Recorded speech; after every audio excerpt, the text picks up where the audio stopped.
Les gens ne savent pas ce qu'est l'Union européenne. Ils ne savent pas qui la gouverne, ni comment. Mais ils savent que ce ne sont pas des élus du peuple. Puis, quand ils constatent que les résultats sont médiocres, ils se demandent « La faute à qui ?» sans pouvoir y répondre, puisqu'ils ne savent pas qui sont ces gens.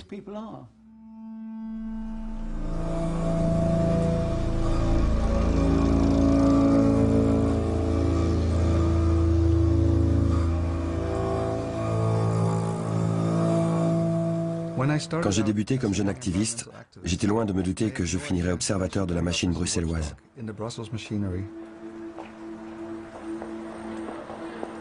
J'ai été surpris par la fragilité du processus décisionnel en politique et par la facilité avec laquelle on peut le manipuler.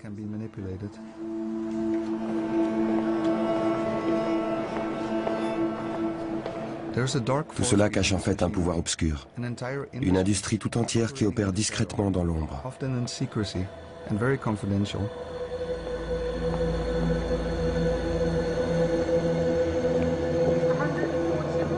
Ce pouvoir, ce sont les lobbies. Amendment 28, those in favour, those against, abstentions rejected. Paragraph 72, those in favour. Je me bats pour découvrir la vérité depuis 20 ans. Qui sont ces gens qui tirent les ficelles de l'Union européenne? Comment opèrent-ils? Et quels sont leurs liens avec l'élite politique européenne?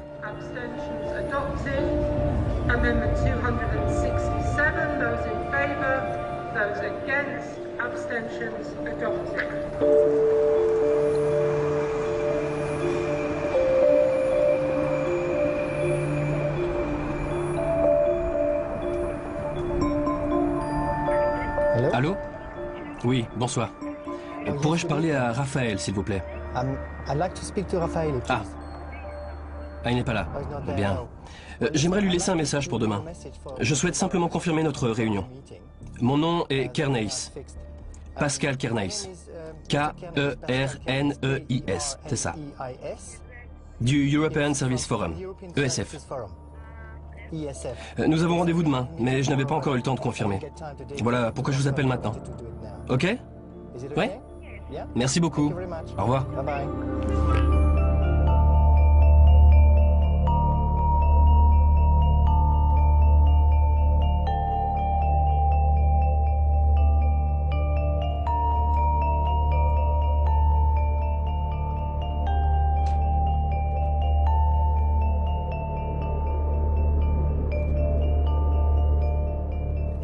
Bruxelles est une petite ville. Une ville provinciale, mais seulement en apparence.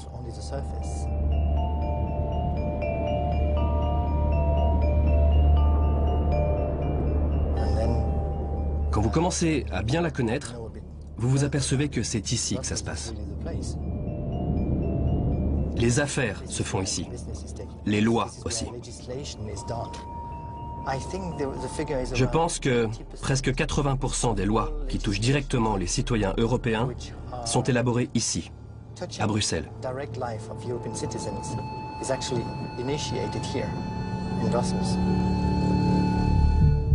Si vous observez la topographie de la place Schuman, le centre névralgique de la politique européenne, vous voyez la Commission d'un côté et le Conseil de l'Europe de l'autre. Et tout autour, vous avez les bureaux de lobby dont la plupart appartiennent à de grandes multinationales. Il y en a aussi dans les petites rues adjacentes, jusqu'au Parlement européen et même au-delà. Vous trouverez les sièges des lobbies de grandes sociétés. Vous comprendrez que ces groupes de pression et leurs activités sont gérés depuis ces bureaux. Bruxelles abrite 2500 structures de lobbying, 15 000 lobbyistes, le deuxième pôle de lobbying mondial. Seul celui rassemblé à Washington DC est plus important. Donc le système législatif de l'Union européenne est très complexe. Il comporte de nombreuses étapes. Tout part de la Commission européenne. On y discute des initiatives en matière de législation et de politique avant de les transmettre aux institutions telles que le Parlement et le Conseil des ministres. Et quand la Commission européenne travaille sur de nouvelles lois ou de nouvelles politiques, l'industrie veut avoir son mot à dire.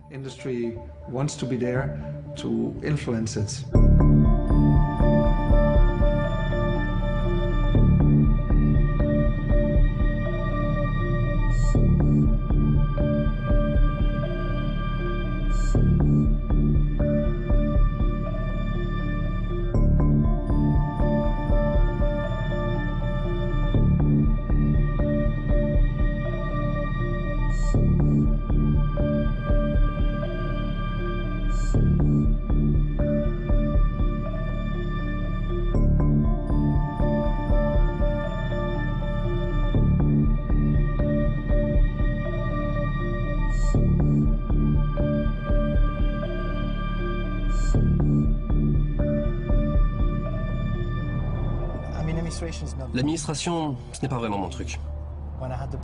Quand j'ai eu l'opportunité de passer dans le secteur privé, là où je pourrais décider de mes propres actes, je me suis dit que ça me correspondrait mieux.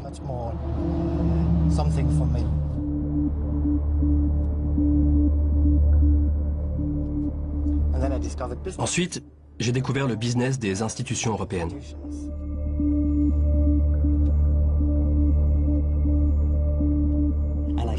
Et je suis devenu lobbyiste.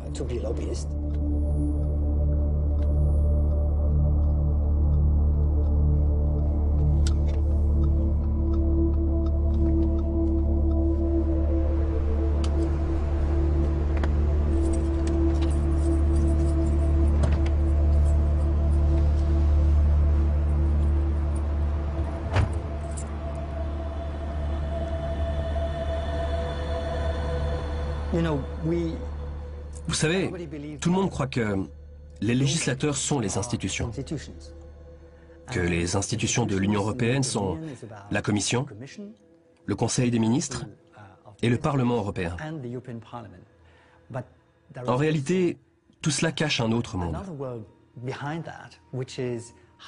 Des gens qui poussent les institutions à rédiger un texte, appuyer une bonne idée, proposer des amendements, peaufiner un texte en fonction des intérêts défendus.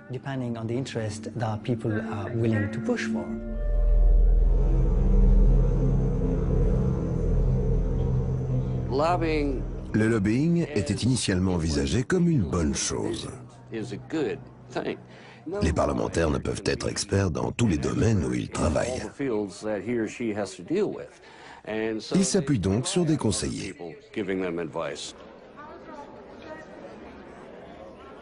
Mais le lobbying est devenu avec le temps une affaire de mercenaires.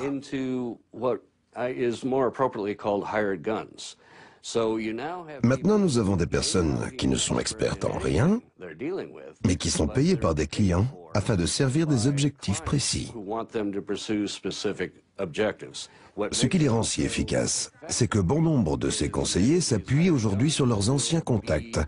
C'est ce qu'on appelle le pantouflage. Par exemple, un ancien homme politique ou un ancien fonctionnaire se fait engager par les mêmes lobbyistes avec lesquels il travaillait lorsqu'il était en poste. C'est de là que vient la corruption. Quand argent, lobbyistes et législateurs se combinent, alors la corruption est inévitable.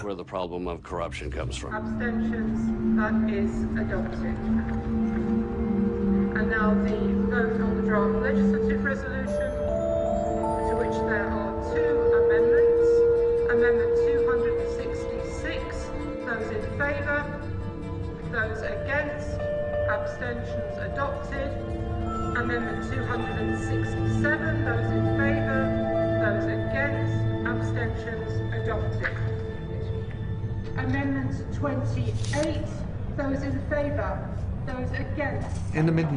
Au milieu des années 90, nous avons relevé plusieurs exemples de politiques de l'Union européenne influencées par l'industrie et ses groupes de pression. Pour nous, c'est un grave problème. L'influence de l'industrie est excessive. Nous avons donc décidé de créer un groupe dont le but serait l'information et le développement d'une stratégie visant à réduire cette influence. Voilà comment nous avons démarré.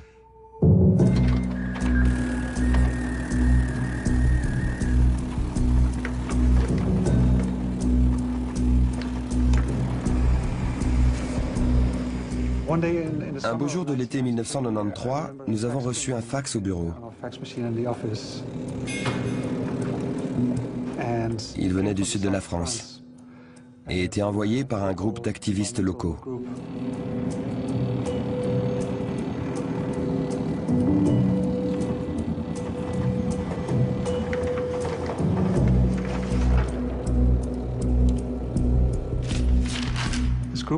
Ce groupe luttait contre un projet d'autoroute qui devait traverser la vallée où ils vivaient, la vallée d'Aspe, une magnifique région d'une importance capitale sur le plan écologique. Ils nous demandaient si nous savions quel rôle jouait l'Union européenne dans ce projet, et plus particulièrement la Commission européenne. Nous avons fait des recherches sur le sujet.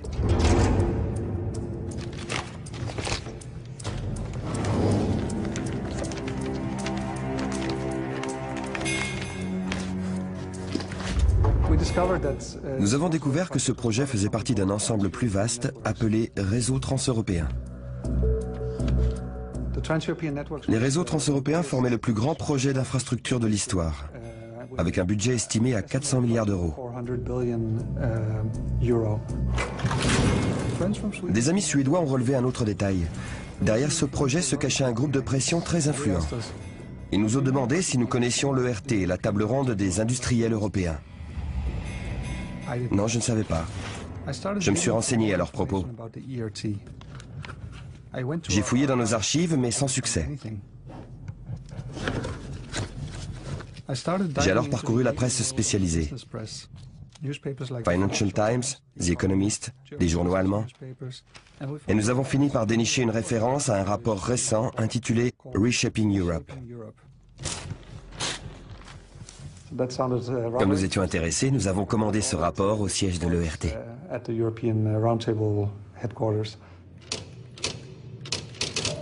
J'ai introduit une demande avec pour objet « Recherche ».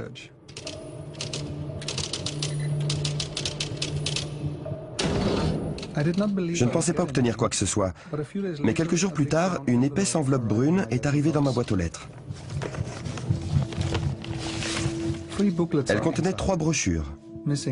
J'ai sorti les 2 premières publications, Missing Networks, Missing Links.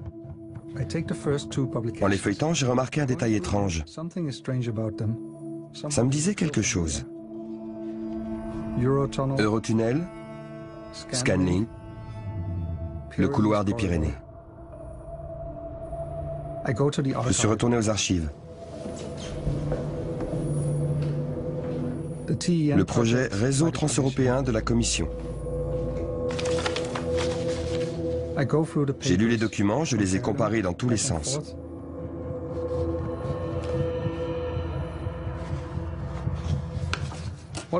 Les similitudes étaient troublantes. Des projets pratiquement identiques. Comme si la Commission avait fait un copier-coller des propositions de l'ERT. Ma curiosité était piquée. J'ai repris Reshaping Europe. Il est question d'une rencontre à Dublin de 45 chefs d'entreprise, tous à la tête de multinationales pesant des milliards d'euros de chiffre d'affaires. Fiat, Lafarge, British Petroleum, Hoechst, Nestlé, Shell, Unilever, Siemens et bien d'autres.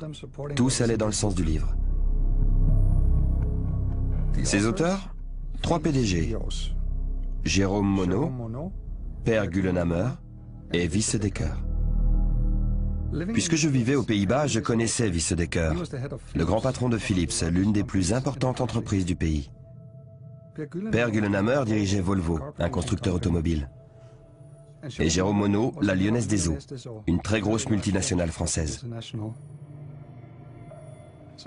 Les auteurs de ce rapport étaient donc à la tête de 3 des plus importantes sociétés européennes. Ils avaient rédigé un véritable manifeste politique.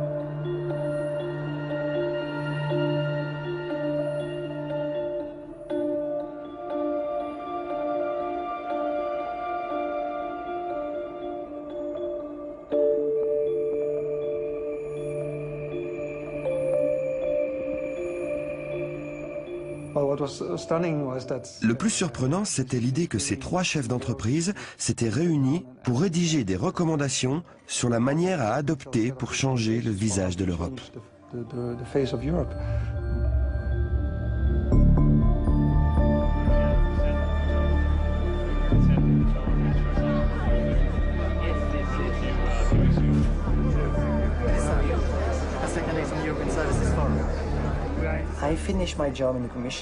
En avril 1990, quand j'ai quitté mon emploi à la Commission, je me suis dit qu'il valait mieux aller là où l'argent se trouvait. J'ai donc atterri à la Fédération bancaire de l'Union européenne en tant que lobbyiste.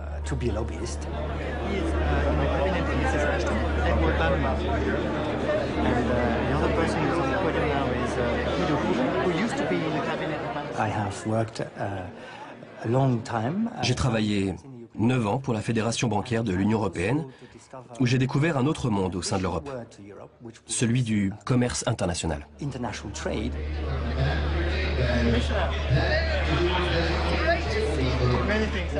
Merci beaucoup. Comment allez-vous? Puis-je vous présenter? Christopher Taxel, le président de ESF. Vous savez, notre industrie est ici. Nous y mettons toutes nos forces. Le métier de lobbyiste exige un carnet d'adresses bien rempli. Une centaine de contacts sont vraiment essentiels à ma profession.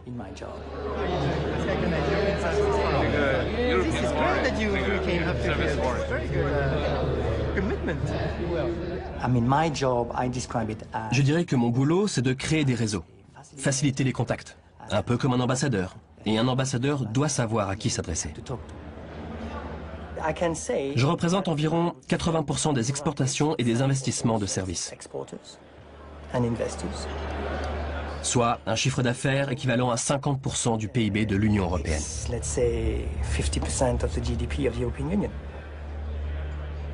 Je ne crois pas vraiment à la chance. C'est un élément important, mais la plupart du temps, il faut la provoquer. Ensuite, il faut la saisir quand elle se présente.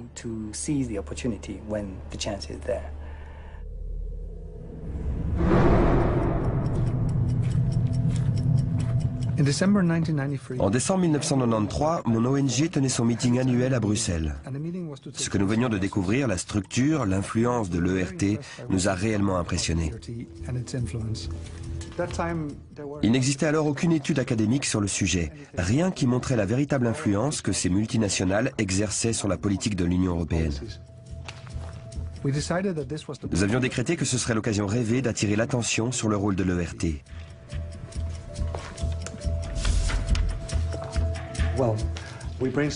Nous avons discuté de la marche à suivre et décidé de jouer un peu la carte de la provoque. La nuit précédente, nous avions rédigé un communiqué de presse. Tôt le matin suivant, nous nous sommes dirigés vers les bureaux de l'ERT.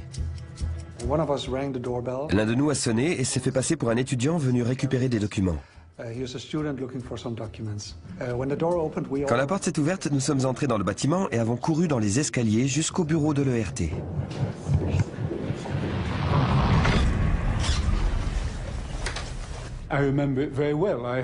Je m'en souviens très bien.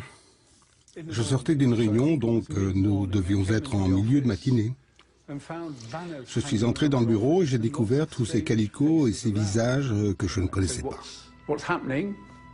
J'ai demandé « Que se passe-t-il ? Quelqu'un peut-il me dire ce qu'il se passe ?» Ils ont répondu « Nous occupons votre bâtiment » et ils cherchaient probablement une confrontation ou encore l'intervention de la police qui les aurait jetés dehors, mais je n'aimais pas du tout cette idée. J'avais de nouveau un déjeuner d'affaires, j'ai donc invité tous mes collaborateurs à l'extérieur et nous avons laissé les autres dans le bureau.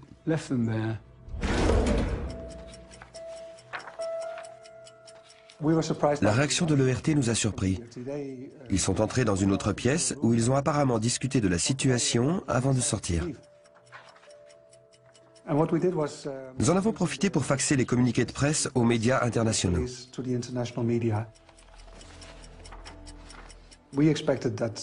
Nous espérions que l'occupation du bureau de ce lobby très obscur mais très puissant les intéresserait. Mais les choses ont pris une tournure un peu différente. Nous avons dû parler à un seul journal et seule une émission de radio s'est montrée intéressée. Pour le reste, c'était le silence total. Nous ne savions pas quand l'équipe de l'ERT allait revenir. Les tables étaient couvertes des documents de synthèse et de rapports. La pièce comptait également une armoire contenant des archives bien organisées.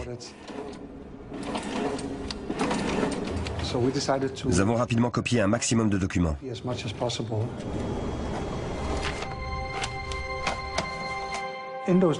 On y trouvait des courriers, des exigences à l'attention des gouvernements européens et de la Commission européenne et leurs réponses. Ces documents attestaient de leur véritable niveau d'infiltration, de leur profonde influence. Tout devenait clair.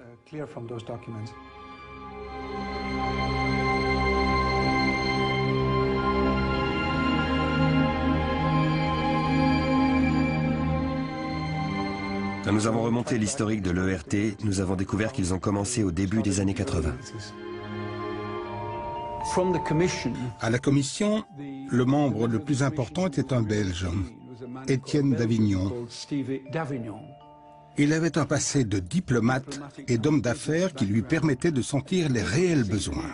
Il disait « Si je veux parler au monde de l'industrie européenne, à qui dois-je m'adresser ?» Lorsque j'étais commissaire de l'industrie, ce qui me frappait, c'était la pauvreté des contacts entre la Commission et les acteurs économiques. Nous avions bien des contacts officiels avec les fédérations de l'industrie, mais pas avec les vrais responsables, les PDG. Et je sentais qu'il y avait encore un vide à combler. Et nous avons donc constitué un groupe d'industriels, la future ERT, dont l'objectif serait de faire entendre la voix des grands patrons.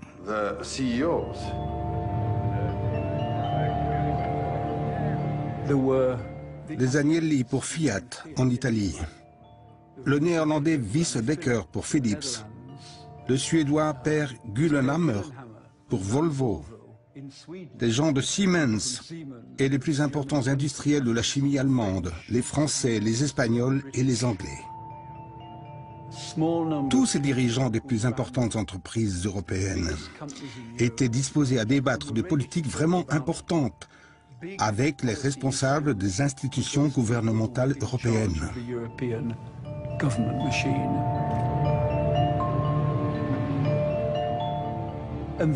Et quand tout ce petit monde rencontre un président de la Commission visionnaire comme Jacques Delors, ils se disent « Delors pense exactement comme nous. Pourquoi ne pas se réunir et échanger nos idées? Nous venions de faire un grand pas en avant. »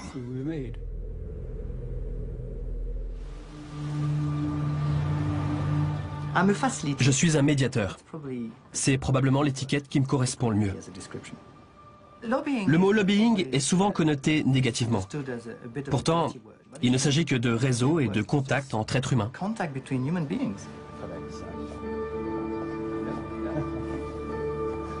Bonjour. Bonjour.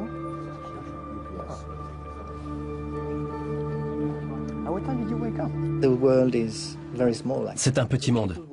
Nous devons contacter de moins en moins de gens. Quand vous avez le bon carnet d'adresses, vous ne devez plus contacter qu'une petite centaine de personnes vraiment importantes. Les autres ne sont que des électrons.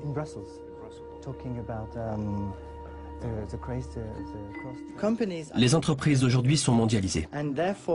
Les sociétés américaines, chinoises, indiennes et taïwanaises sont mes alliés. Nous œuvrons pour un même idéal, l'ouverture du marché. Sorry. Okay, we're going. Shall we go? Le lobbying prend du temps. Il s'agit de marteler le même message.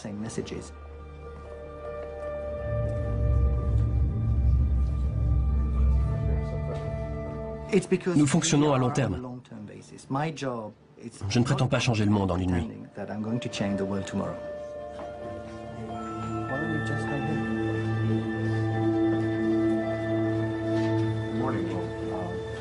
Thanks very much for joining us this morning.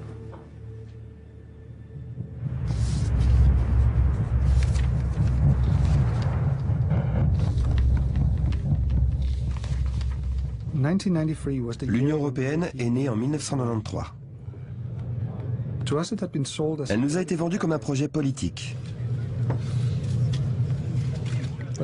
Bien que les documents découverts en décembre indiquent une toute autre réalité. Y avait-il une autre idée derrière cette couverture? Quelque chose comme les projets réseau transeuropéen des membres de l'ERT. Les fichiers mentionnaient des rencontres régulières entre l'ERT et la Commission européenne.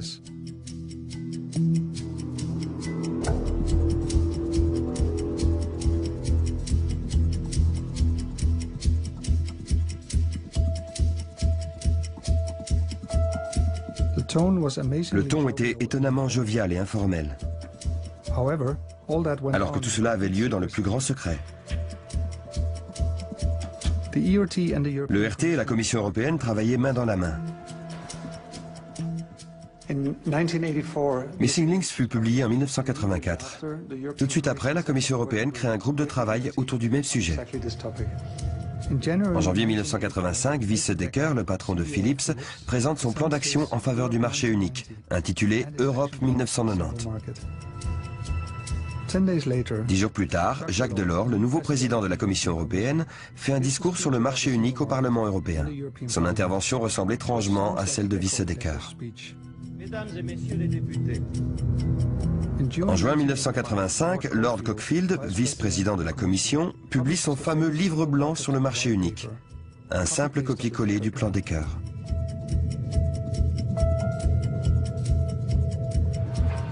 Un sommet européen se tenait tous les 6 mois, et systématiquement, l'ERT se réunissait quelques jours avant.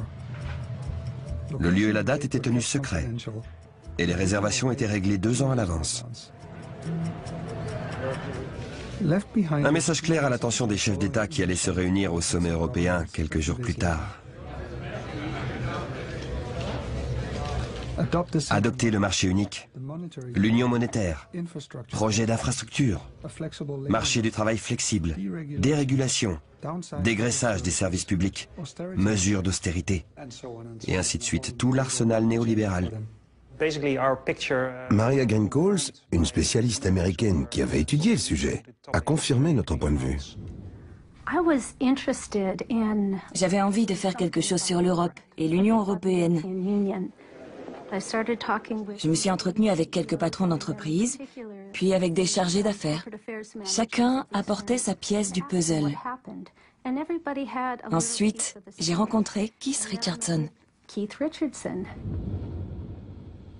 Keith et moi avons parlé de choses et d'autres, il m'a fait part de quelques idées, puis je suis retournée parler à d'autres personnes avant de revenir avec d'autres questions. Parfois Keith avait une réponse, d'autres fois non. Puis un jour, je pense que nous en étions à notre 7e rendez-vous. Je lui ai dit, je pourrais écrire quelque chose sur le sujet, je pourrais obtenir plusieurs entretiens, mais je voudrais vraiment voir les documents. Et il m'a dit, j'ai quelques cartons dans la cave de l'ERT que nous n'avons jamais ouverts. Ils datent des premiers jours, nous avons simplement déposé ces documents dans des boîtes. Au fond de moi, j'étais très intéressée, un peu excitée même. Je me suis dit, cette fois ça y est.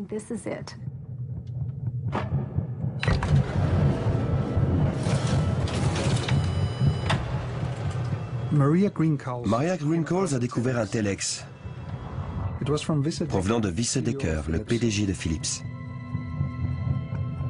En décembre 1985, peu avant la signature de l'acte unique européen qui allait déclencher le processus du marché unique, il avait écrit au chef d'État. Le passage le plus important du document disait « Nous n'avons aucune idée de ce que vous allez faire, mais nous voulons des actes de votre part.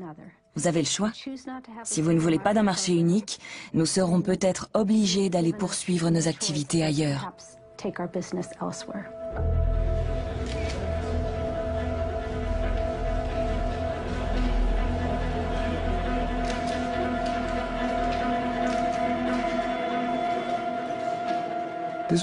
Une menace à peine voilée. L'ERT représente 60% de la capacité industrielle de l'Europe occidentale.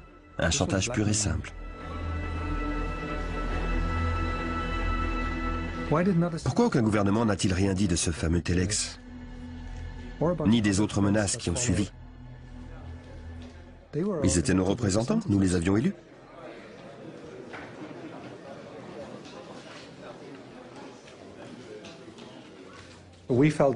Pour nous, c'était une véritable trahison et nous devions réagir.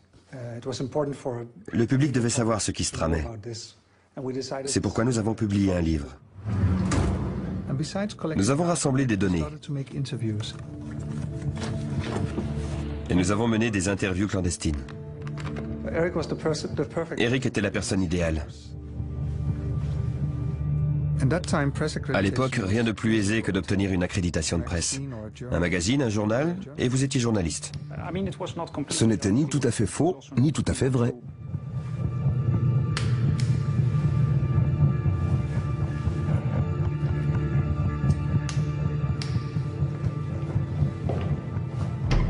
Dès le milieu des années 90, le RT n'était que l'une des 2000 structures de lobby que compte Bruxelles.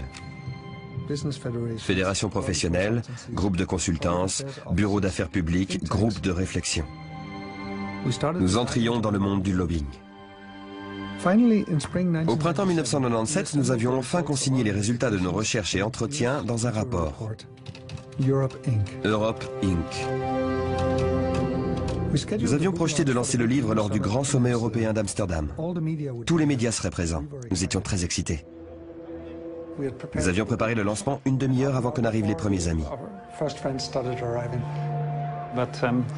Mais malheureusement, à quelques exceptions près, la presse n'a pas répondu à l'appel. Malheureusement, notre première sortie publique est passée complètement inaperçue. Évidemment, nous étions très déçus. Nous pensions avoir composé un ouvrage très intéressant et bien présenté. Le manque d'intérêt des médias nous a fortement déçus.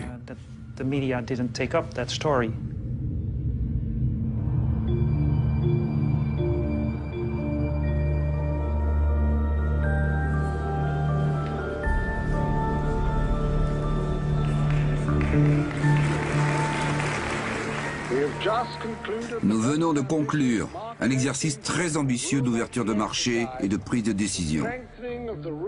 Et nous avons aussi renforcé les règles des échanges multilatéraux. Plus important encore, nous venons de consolider et d'élargir l'Organisation mondiale du commerce.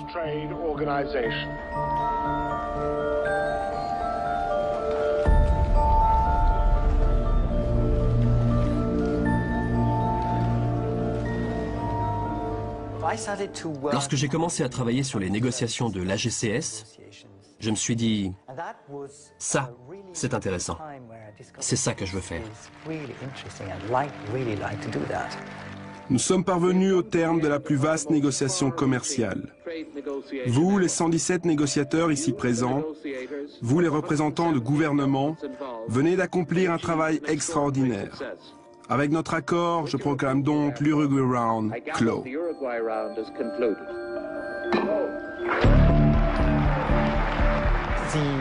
Grâce à son PIB très élevé, le marché interne de l'Union européenne était en passe de devenir un marché très important et très riche.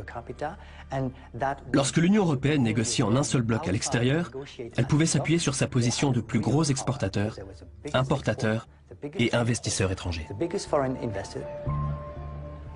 Pourtant, Sir Leon Brittan, le commissaire au commerce de l'Union européenne, se plaignait chaque fois lors des négociations avec les États-Unis.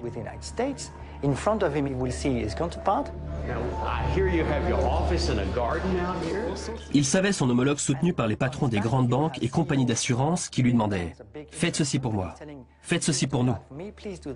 Par contre, quand Sir Leon Brittan cherchait du soutien, il ne trouvait que quelques ministres qui lui disaient « Ne faites pas ceci, ne faites pas cela, faites ceci, mais pas plus ». Autant dire que ça ne lui plaisait pas tellement. À Washington, nous avons découvert tout un univers de lobbyistes qui exigent de leur gouvernement qu'ils défendent leurs intérêts pendant les négociations. Nous avons pensé que nous devions en faire autant, car il y a une réelle demande de la part des institutions européennes. Les institutions européennes ne doivent pas se fier aux seules informations reçues des États membres et des experts qui peuplent les ministères des Finances, mais elles doivent les obtenir directement auprès des banques et compagnies d'assurance.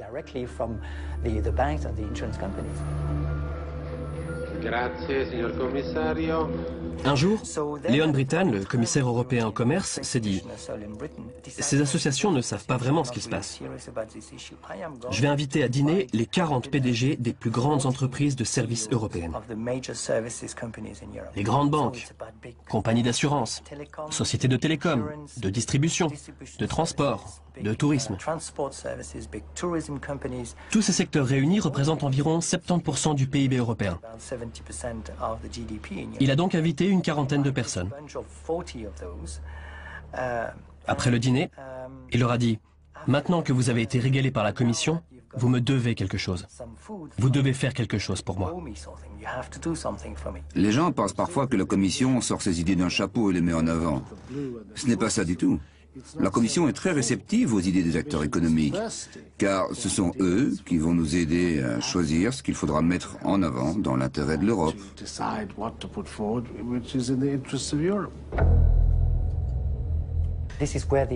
C'est de là que vient l'idée de créer un réseau d'associations et d'entreprises poussant les intérêts du secteur privé dans le commerce des services. C'est comme ça que je suis devenu directeur du European Service Forum.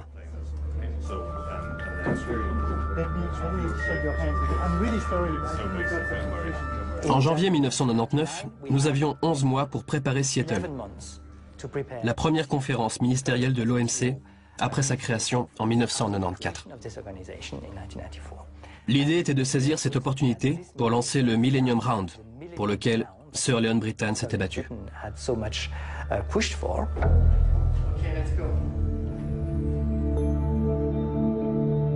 Sir Leon Brittan n'est jamais allé à Seattle.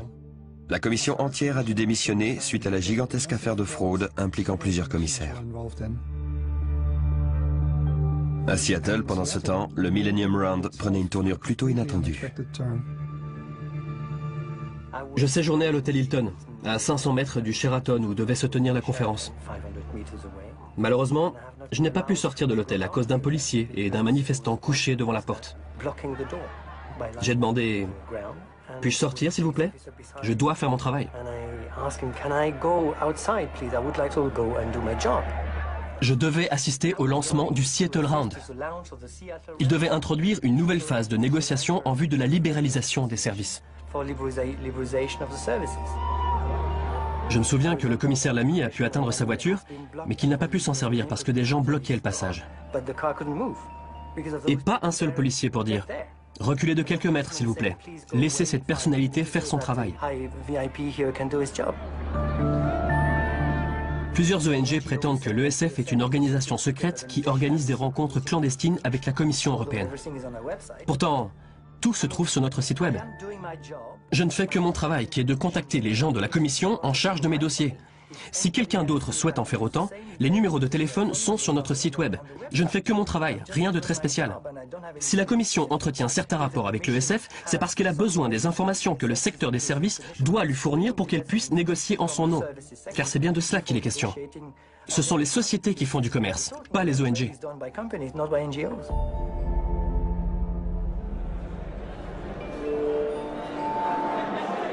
Nous voici au dîner annuel des Amis de l'Europe, une organisation bruxelloise très importante. Toutes ces personnes viennent de pays, de secteurs professionnels et de milieux différents. Mais tous sont réunis autour des mêmes questions. Comment l'Europe peut-elle se développer? Comment corriger les erreurs? Et comment encore améliorer ce qui a déjà été réalisé? C'est ce que nous appelons un groupe de réflexion. Les groupes de réflexion comblent une partie du vide laissé par l'absence de débat public européen. Ils s'engouffrent dans la brèche et organisent des sortes de débats au sein de la bulle bruxelloise. Vous avez des politiciens locaux et européens, des fonctionnaires, les redoutables eurocrates, des diplomates, des hommes d'affaires, des professeurs d'université et bien d'autres encore. Vous savez, Bruxelles est un peu comme un village. Tout le monde se parle. Quand je travaillais pour le RT, je devais notamment veiller à maintenir les contacts. Les groupes de réflexion ne sont pas des lobbies à proprement parler, mais ils peuvent y être assimilés. Les entreprises y font appel pour faire entendre leurs exigences et leurs points de vue. Tout dépend essentiellement des fonds consentis par l'industrie.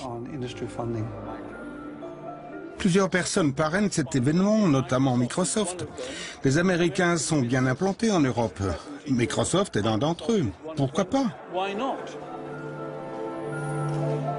À Bruxelles, certains groupes de réflexion directement financés par l'industrie pétrolière avaient pour mission de vérifier l'existence réelle du problème de réchauffement climatique et de déterminer dans quelle mesure les gouvernements devaient réagir pour réduire les émissions de CO2.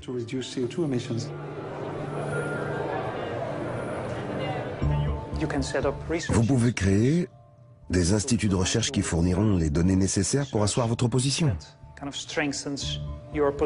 Vous pouvez lancer des campagnes de communication massive et inonder les médias de vos informations. Il arrive même que de fausses ONG soient créées, comme lors de la bataille entourant la loi sur les brevets de logiciels. Vous aviez tout à coup ces publicités pour une ONG censée représenter les petites et moyennes entreprises, mais qui en fait étaient financées par Microsoft et SAP. En fin de compte, tout n'est qu'une question d'argent. En principe, la démocratie, c'est une personne, un vote. Néanmoins, dans le Brussels Business, c'est plutôt 1 euro, un vote. Ce qui nous dérange, c'est que nous ne savons rien des sommes brassées en coulisses. Nous ne savons pas ce que coûte le lobbying, qui le finance, ni quels sont les objectifs visés. Il faut réinstaurer le contrôle démocratique. Il faut que le rôle des lobbies dans les processus décisionnels de l'Union européenne soit évident. Nous devons savoir quel est le rôle de sociétés telles que Monsanto ou Shell et de gouvernements étrangers comme celui de la Chine ou de la Russie dans les décisions prises à Bruxelles.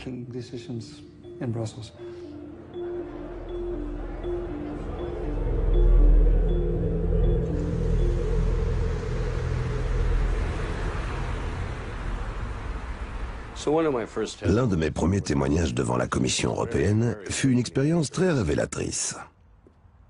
Un des commissaires m'a interrompu pour me dire « Nous comprenons très bien les problèmes que vous avez rencontrés avec les lobbies à Washington. » Puis il ajouta « Mais nous sommes à Bruxelles, en Europe, et ce genre d'activité n'a pas cours ici. » Je suis resté bouche bée. Comment pouvait-on être si naïf? Et je lui ai tout simplement répondu « Très bien, je vous concède que de nombreux lobbyistes de la Key Street et du reste du pays sont probablement corrompus. Cependant, je sais que chaque grand lobby américain possède une antenne à Bruxelles, dans votre berceau, chère Europe. Si vous pensez que nous sommes si corruptibles et si malfaisants, ne voulez-vous pas savoir qui nous sommes? Qui sont nos mécènes et ce que nous allons vous demander de faire pour nous?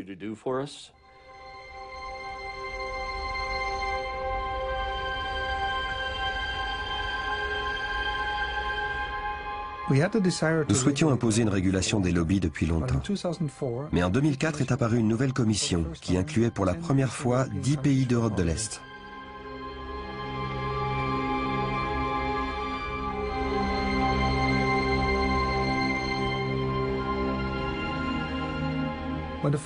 En automne 2004, dès les premiers jours de la commission Barroso, nous avons adressé une lettre ouverte à son président, José Manuel Barroso, signée par plus de 50 ONG.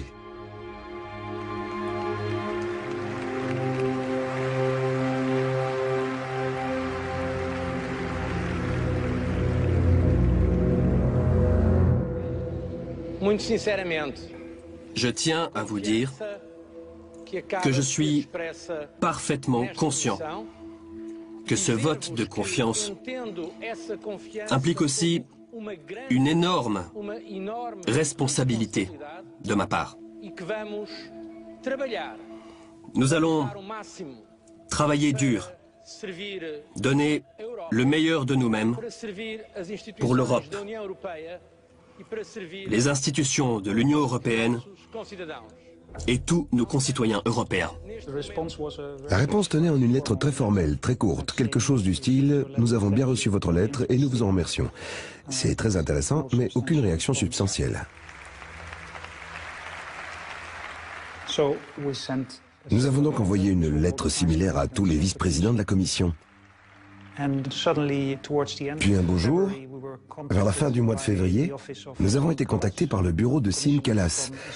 Le commissaire estonien en charge de l'administration nous invitait dans son bureau.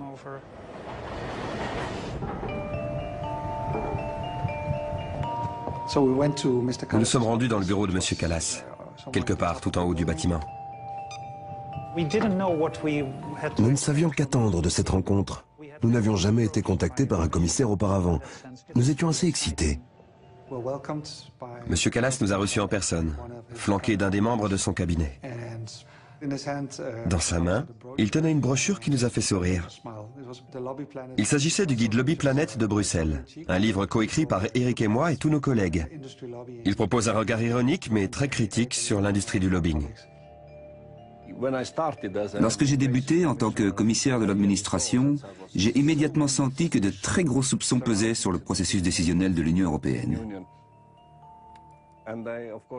Évidemment, je me faisais alors un devoir de dissiper ces soupçons. M. Kallas nous a affirmé qu'il allait lancer une initiative européenne de transparence dans laquelle nous avons immédiatement entrevu une formidable opportunité politique. En tant que spectateur des affaires bruxelloises, il savait l'idée que le citoyen lambda se faisait de Bruxelles. Il s'est donc attaqué à l'industrie du lobbying.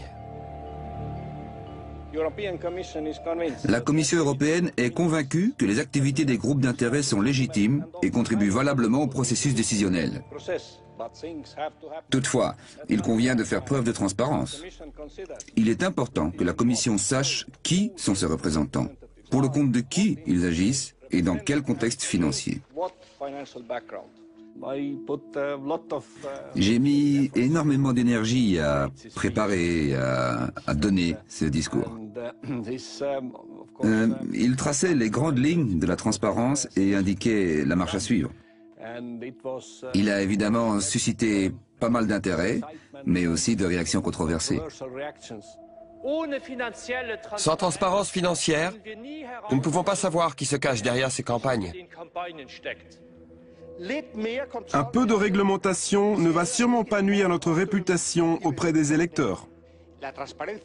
La transparence ne doit pas empêcher notre contact avec la vie, avec les groupes d'intérêt ou pas. Je suis certain que le commissaire Kallas comprend cela.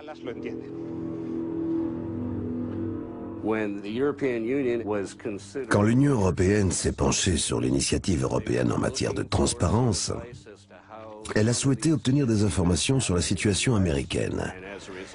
Par conséquent, j'ai été appelé environ une demi-douzaine de fois à témoigner devant la Commission européenne et le Parlement européen. J'ai été sincèrement très impressionné par Siim Kallas quand nous avons commencé à travailler ensemble à la Commission européenne. Siim Kallas a vraiment soulevé la nécessité de transparence. Au début, il croyait fermement en un système de divulgation obligatoire qui offrirait une réelle transparence. Mais en cours de route, Siim Kallas s'est trouvé confronté aux réalités politiques.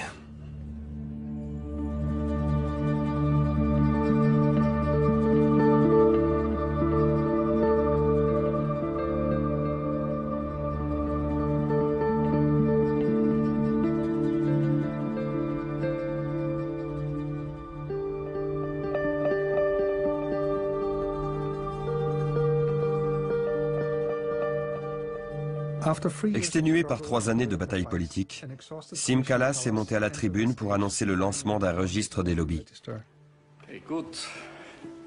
Bonjour. Oui, bonjour. Aujourd'hui est un jour assez particulier. Il y a 3 ans, j'ai proposé la création d'un registre des lobbies. Celui-ci s'ouvre aujourd'hui dans le but d'offrir plus de transparence et plus de légitimité au processus décisionnel de l'Union européenne. Nous avons proposé une participation volontaire,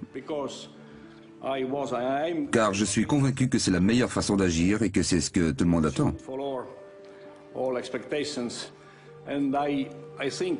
C'est un moment important,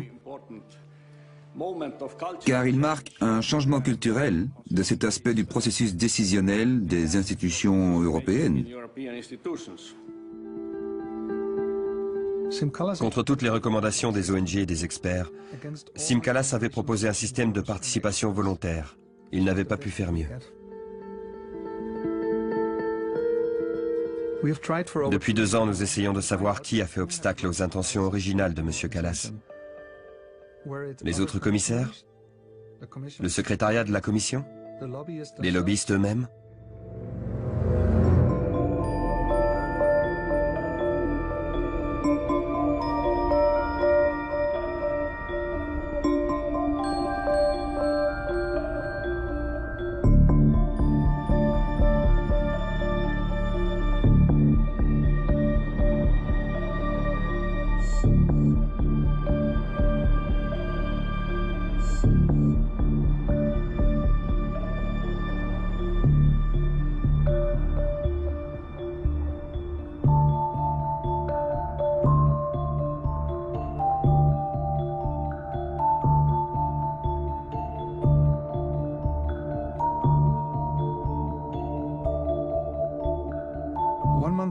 Un mois après le début de la crise financière d'octobre 2008, José Manuel Barroso a mandaté un groupe de supervision financière indépendant et de haut niveau.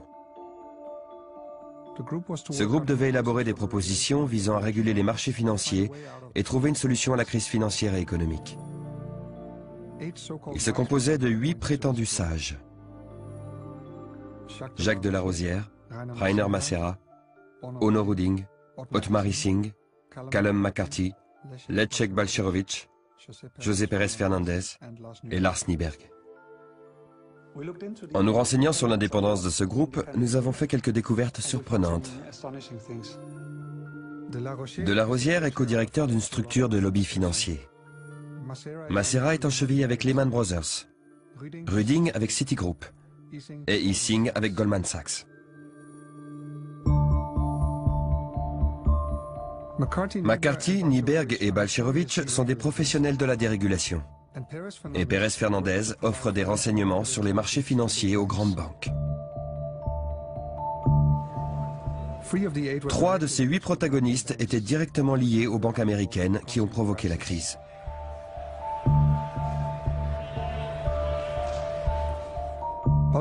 Balcerowicz est aussi étroitement lié au groupe de réflexion américain de droite tel que l'Institut Cato, l'un des plus proches conseillers de l'administration Bush. Il était aussi impliqué dans des groupes de réflexion néolibéraux à Bruxelles, en Pologne et au Royaume-Uni. Pas un seul de ces sages ne défendait une régulation stricte. Pas un seul n'affichait une réelle indépendance. Et pas un seul ne permit de sortir de la crise financière. On ne retiendra à leur actif que le déversement d'un flot important d'argent vers les banques. Merci.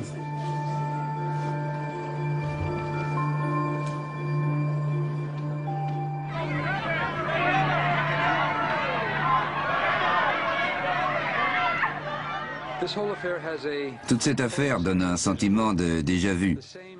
Ces mêmes institutions financières qui ont pu sortir la tête de l'eau grâce à l'argent des contribuables amassent aujourd'hui de véritables fortunes sur le dos de la Grèce.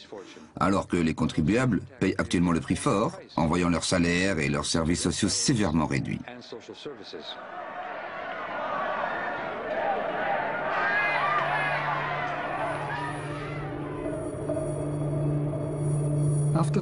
Après 20 années de dérégulation et de libéralisation, l'Europe elle-même était sur le point d'exploser. L'enjeu n'est pas seulement l'Union européenne, mais c'est aussi la démocratie et l'avenir des valeurs qui nous sont chères. Était-ce vraiment cela que nous voulions ?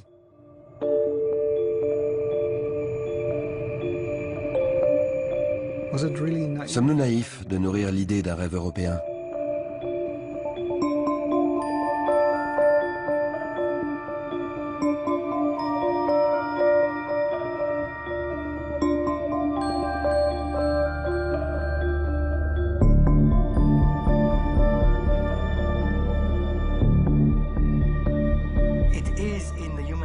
La nature humaine a ses mauvais côtés. Tout le monde a de mauvais penchants et il faut s'assurer de ne garder que les bons. C'est pour cela qu'il faut une réglementation.